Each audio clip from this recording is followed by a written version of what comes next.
Robin. You're listening to Opie and Anthony. Opie and Anthony. On the virus. Sirius-XM. Hi, Kevin. Kevin Pollak Kevin is Pollak has entered the studio. Please don't get up. With his Raiders of the Lost Ark t-shirt. Yeah, that's a good one. Vintage. Is that an original, or is that one of the new ones they make that kind of just looks like retro? I think it's retro bullshit, yeah. Yeah. I want to start by telling Kevin I saw him in Red State, man. How about that? I fucking liked Red State. Didn't see that coming, though, my thing. No, not at all. I don't want to say too much. I haven't seen it. Yeah, exactly. A lot of firepower in that That's movie. why I shouldn't say too much. A lot of firepower in that movie. Actor, comedian Kevin Pollak. Yes, That's what I like Easy, saying. easy. Hey, you've been in some big ones, man. You've been in some great friggin' movies. well, let's My talk batting about- average is shit, but I have been in some good No, ones. you've been in some good ones, Well, man. Before we go to the older ones, Red State is Yeah, going to Red be all State. right. It's going to find its audience, I think. Yeah, it has already. And we're really good friends with Kevin Yeah, Smith, so yeah. we're excited for him in the new movie, Red State. How can you not be? I mean, if you like him already. And he even got his wife involved. She was firing all over the fucking place. It's true. His wife's in it, and she's doing Yeah. a really good job. Yeah. As a religious freak that has to shoot the bad guys. he likes Yeah. he likes popping the wife in the movie every so often. Well, that might happen. Yeah.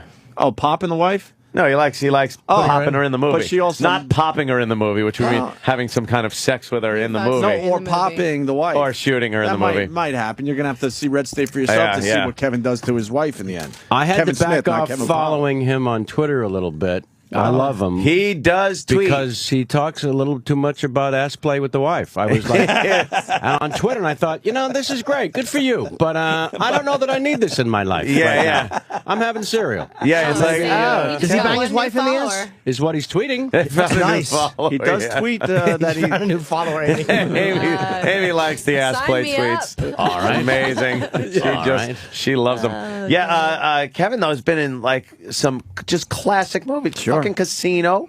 There's which a good was one. a great one. Usual Suspects. Oh, fuck yeah. Which was Few Good Men. another amazing. It's like how that. That's right. Suspects, it's lightning in a bottle, that movie, and if you need, you needn't any further proof than the fact that Stephen Baldwin's really good in the film. Yes, there you go. Yeah. So It's a you're just saying goddamn miracle. Yeah. anyone. I mean, he's really good. anyone can be And good then in like that a one. lemming, just right off the edge. Yeah, that's it. How are you able to do that? Go from comedy into, and I know I've seen comedians go into acting, and yeah, it's a few movies that are like, but you getting into some prime movies. You got to suck the right dick. I'm not going to Is lie. that it? All right. Yeah, I've I knew always that. said it's got to be the right dick. you know? Yeah. No.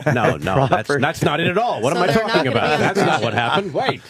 How did that come out of me? Well, no, it's a lot of times it's just sheer right place, crazy sort of thing. Hundreds of auditions first where they say, how about anyone but you is going to get Right. this Oh, part? really? Literally? Oh, yeah. Oh, God, yeah. Because I came from stand-up comedy and I had no formal training. I really didn't know what the fuck I was doing. Oh, so you were a stand-up first. Oh, yeah. Oh, absolutely. Oh, yeah. Yeah. That's why. Yeah. Like the first time I saw it, and I think it was in Usual Suspects. It was kind of like, what the fuck is he doing? That's in what my this? friend said, too.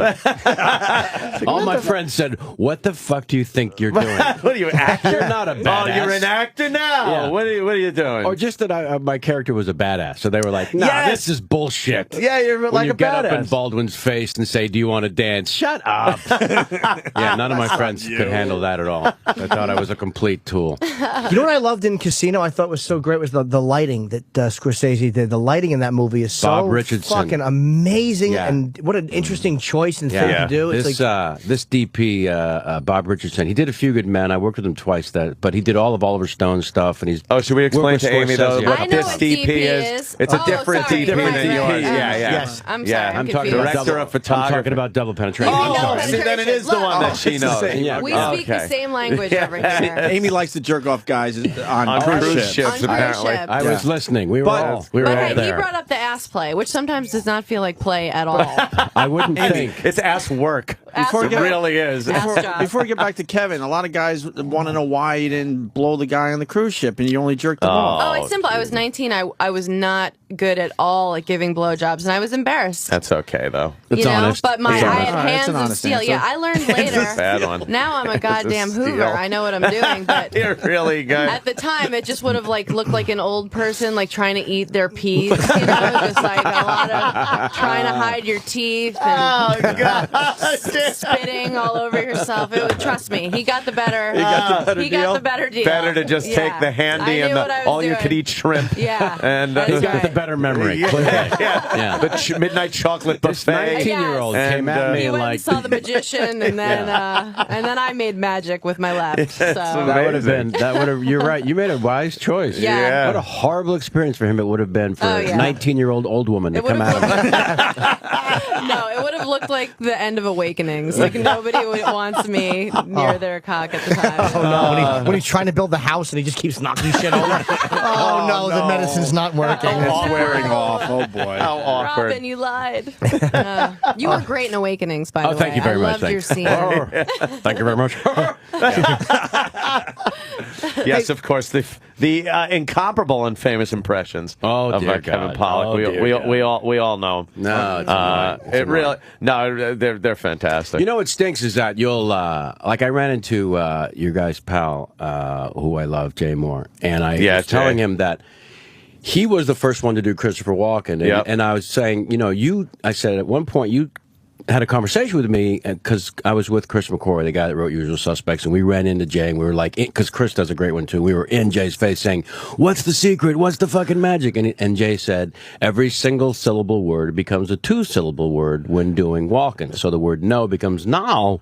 And Jay was the master, and then I started doing it, and then Kevin Spacey did it, of course, and now there's like 10,000 people that do, and so it became like the Nicholson of the 90s, so it's weird doing the impressions when somebody sort of lays claim to something, and I'm always like, listen, go to the original person. I'm a facsimile. Because you absolutely have claim to the Shatner. I mean, I don't think anybody's done. That's your that's like, what? This is so now nobody can do do Shatner. I do your Dana Carvey and I started out together in San Francisco in the late 70s, and we got our Carson from Rich Little. I mean, it all comes from somebody. The best Carson, but it seemed like never funny. After a while, Rich never funny. Oh God, and it seemed like Rich after a while everyone became Carson. Yeah, doing an impression of Nixon or Carson doing this guy. He did a lousy.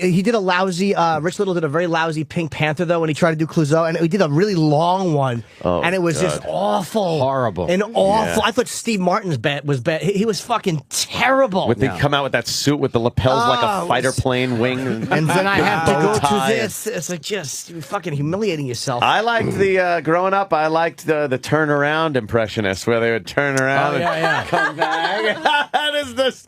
Frank Gorshin. Frank Gorshin was the turnaround David guy. Fry, Did he start that? Nixon. Yeah, they would do something to their hair. They would muss it up and then turn around and hey, here comes the impression. But you forgot this sounds a little. And they would go, and I think it would go something like this. It's just so. What if I was so aware, even at a really young age, that those guys were complete fucking hacks.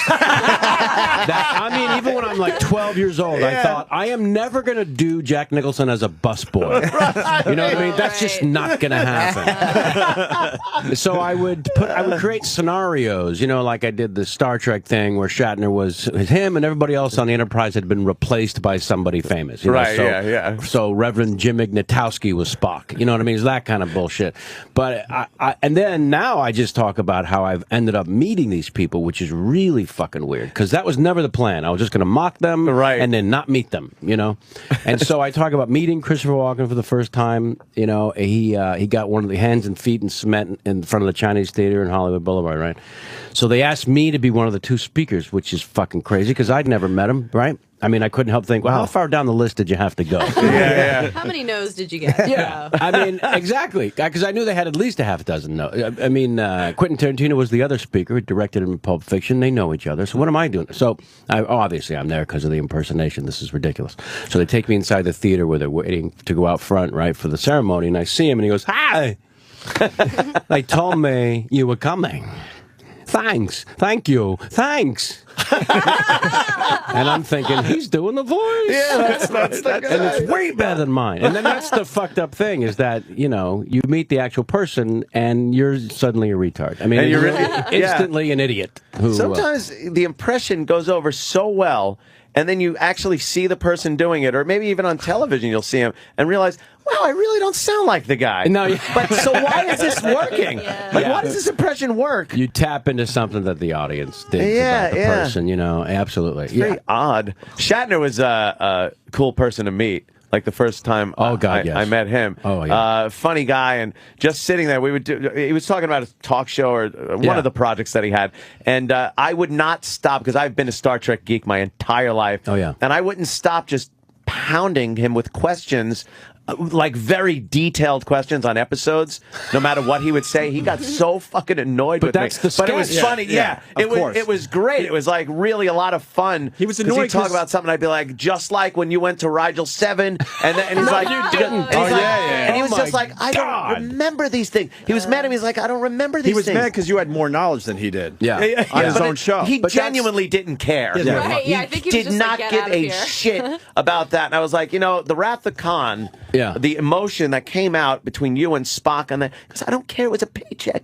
It was just, but it was very fun, and had a great sense of humor about it. That was the turning point in his career when he went on Saturday Night Live and did that moment. Get a life. Yeah, you people get a life. Yeah, that was it. Because you're like, wow, he's in on the joke finally. Finally in on the joke. Yeah. How was I heard Tom Cruise said something about when Nicholson, when they did fucking The Few Good Men, that everybody was kind of like, when he came on the set, even the other actors were kind of awed that he was around. Yeah, it was, well, I expected him to be aloof. I figured if you're that cool to 4 different generations, you'll have people talk about you, not to you.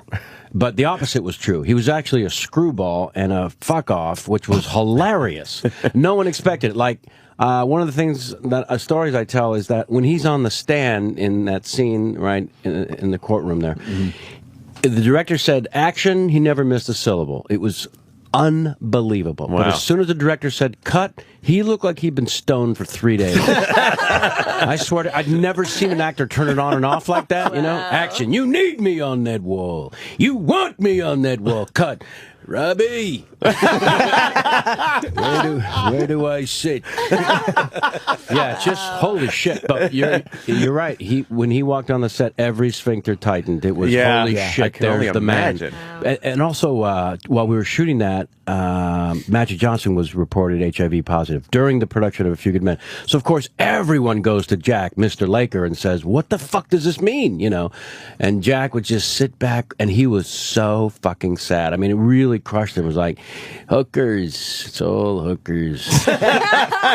You get off the plane, there's 3 waiting in the room. It's a miracle it never happened before. Oh shit! It's like, That's holy a fucking good Nicholson, man. That's a great. That's a real Nicholson. That's not the fucking hack. Over the That's top. a real Nicholson. Yeah, that's wow, Well, that's it was conversational It was Nicholson. those quiet moments that really freaked me out. Where I thought, he's being Nicholson. I mean, he's being a guy. It blew my shit away. That must, as especially starting out as a comic, when you meet these people, it's got to be just. Well, yeah, and the problem is I'd been doing him in my act, so when I'm working on the movie, all my friends, they didn't understand that I was having this ridiculously amazing opportunity experience, like being brought up to the majors. That's how I refer to that movie. Yeah. But my friends, all they were saying on the phone was, "Did you do Jack for Jack? You got to do it for him. You got to do it for him. You're gonna love it. You're gonna love it." My friends are dickheads. Yeah, they're idiots. Of course, I'm not going to do Jack. What, I'm going to be the 1 millionth dumbass in Nicholson's face saying, "This is what you sound like." Imagine how many times he's seen that in front of his face. It's like, all right, another one. I would never, when I'm around somebody that huge, like you mentioned, Casino, same thing with De Niro. When I'm around somebody that Mount Rushmore, I don't even talk to them. If they want to say something, I'd love to chat, but I'm not going to engage them, and for the fear of they're going to go, "Who get this prick away from me?" You know, I don't. Bob was a nice guy though, De Niro, right? Yeah, very shy, very shy. Jimmy does the De Niro, by the way. Oh, nice. It's it's dead on. Nice. But it's not I don't know De if he wants Niro to do from it any today. movies or anything. It's the real De Niro, like if you see him at an event or when he doesn't have a script. When he's trying to talk publicly, and he's just trying to his horrendous public speaking ability when he's trying to tie in something. Like what do you say? Like, if you're from New York, you know, I rage. The breathing. It's so awkward in public. Just like him. It's just horrendous and everybody's uncomfortable. Really uncomfortable. That is perfect. Gregorio. Antonio. Amy. The virus. Sirius-XM. This is the Opie and Anthony